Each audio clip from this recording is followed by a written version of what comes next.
In today's video, I'm going to teach you how to upload Zoom recording to Google Drive. Start by opening your web browser. In the address bar, you can go directly to drive.google.com or type Google Drive into your search engine and click the official result that says Google Drive, share files online with secure cloud storage. Once the page loads, choose Sign In and log into your Google account. If you use more than one account, make sure you're in the right one by checking your profile icon in the top right. When you're in My Drive, it's a good idea to keep things organized by creating a dedicated folder for your Zoom recordings. Click the New button on the left, then choose New Folder.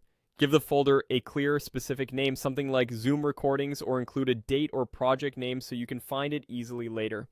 Click Create, and then double-click to open that new folder. Inside the folder, click New again, and select File Upload.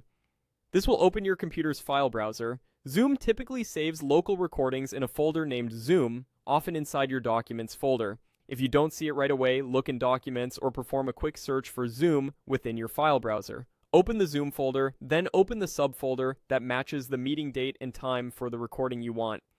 In that folder, look for the video file, which is usually an MP4. You might also see additional files like audio only or transcript files, but for the video, select the MP4. Click Open to start the upload. You'll see an upload status box in the lower right corner of Google Drive showing progress. Larger recordings can take a while depending on your internet speed, so try not to close the tab or put your computer to sleep until it finishes. Once the upload completes, you'll see a confirmation check mark.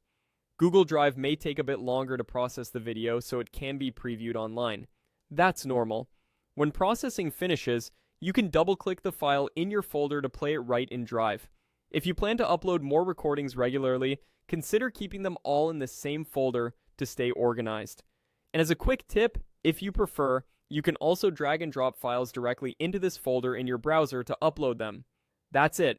Your Zoom recording is now safely stored in Google Drive and ready to access from any device where you're signed in.